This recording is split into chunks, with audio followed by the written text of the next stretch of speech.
Praise the lord. నేటి ధ్యాన భాగము మత్తయి సువార్త 7వ అధ్యాయము 15వ వచనం నుండి 23 వరకు. నేను 21వ వచనాన్ని చదువుతున్నాను, దయచేసి గమనించండి. ప్రభువా ప్రభువా అని నన్ను పిలుచు ప్రతివాడును పరలోక రాజ్యంలో ప్రవేశింపుడు గాని పరలోకమందున్న నా తండ్రి చిత్త ప్రకారం చేయవాడే ప్రవేశించను. ప్రభు తన పరిశుద్ధ లేఖను మన వెనుకల్లో దీవించునుగాక. క్రీస్తునందు ప్రియమైన దేవుని బిడ్డలారా, ఈ రోజున మన ఆత్మీయ జీవితము ఎలాగో ఉందో పరిశీలన చేసుకోవడానికి ప్రభు మరొక అవకాశాన్ని మనకు ఇస్తూ ఉన్నారు.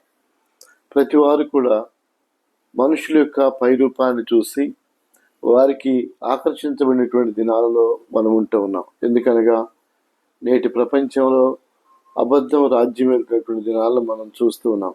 ఎక్కడ చూసినా కానీ అబద్ధము, ఎక్కడ చూసినా కానీ మోసము, ఎక్కడ చూసినా కానీ మనుషులు సాటి వారిని పొరుగు వారిని మోసగించేటువంటి స్వభావాలను మనము చూస్తున్నాం.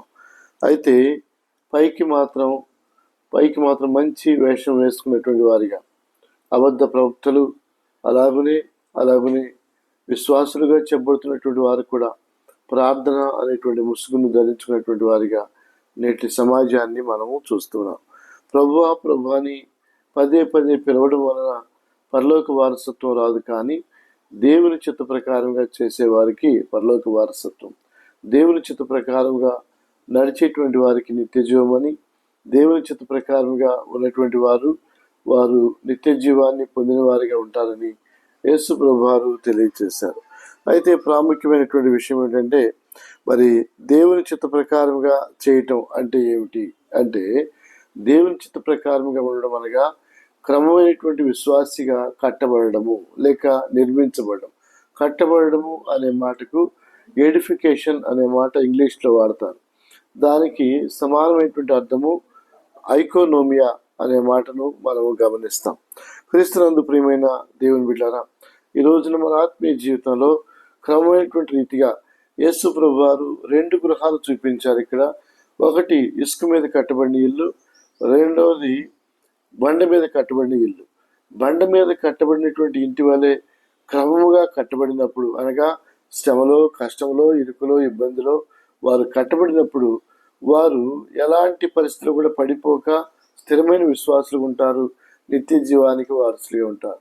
ఇసుక మీద కట్టబడినటువంటి ఇల్లు సుఖంగా కట్టబడుతుంది, కానీ శ్రమ, కష్టము, ఇరుకు, ఇబ్బంది కలిగినప్పుడు వారి ఆత్మీయ జీవితం పాడైపోతుంది. కొలస్సీ పత్రిక 2వ అధ్యాయం ప్రకారంగా మనము ఇంటి వలె కట్టబడాలి, లోతైన వేరుపారిన అనుభవాన్ని కలిగిన వారికి ఉండాలి, నేర్చుకునే వారిగా ఉండాలి. అలాగ ఉన్నటువంటి వారు స్థిరమైనటువంటి విశ్వాసులు ఉంటారు. ప్రభువా అని పిలిచేటువంటి ఒక పైకి కనబడేటువంటి భక్తి కాకుండా అంతరంగ స్వభావంలో భక్తి కలిగిన వారిగా మనం ఉంటాము అనే సంగతిని నేను ప్రేమతో మీకు జ్ఞాపకం చేస్తున్నాను. ఈ రోజున మనం ఎలాగ ఉన్నాం? మనం పైకి భక్తి వారి వలె ఉండి దేవుని శక్తిని ఆశ్రయించిన వారిగా ఉన్నామా, లేక ఇదిగో ఇంటి వలె కట్టబడినటువంటి వారిగా స్థిరమైన పునాది మీద ఉన్నటువంటి వారిగా మనం ఉన్నామా? మనల్ని మనం పరీక్ష చేసుకుంటూ ఈ లోకయాత్రలో ప్రభుని వెంబడించే వారికి ఉందాము, నిత్య జీవానికి వారసులుగా ఉందాము. ప్రభు ఈ మాటలను దీవిస్తుండగా, ప్రభు ఆ ప్రతినిత్యం కూడా నీ సిలువను ఎత్తుకుని నిన్ను వెంబడించడానికి నాకు సహాయం చేయ ప్రభు అని ప్రార్థిస్తూ ప్రభు సన్నిధిలో నడుచుకుందాము. ప్రభు క్రైస్తవ జీవితాన్ని, క్రమమైన క్రైస్తవ జీవితాన్ని మనకు అనుగ్రహించి దీవించునుగాక. ఆమేన్. ఆమేన్. తండ్రి, కుమార, పరిశుద్ధాత్మ త్రియేక దేవుని దీవెన ఆశీర్వాదములు ఇప్పుడు ఎల్లప్పుడూ మనకందరికీ తోడయుండునుగాక. ఆమేన్. ఆమేన్.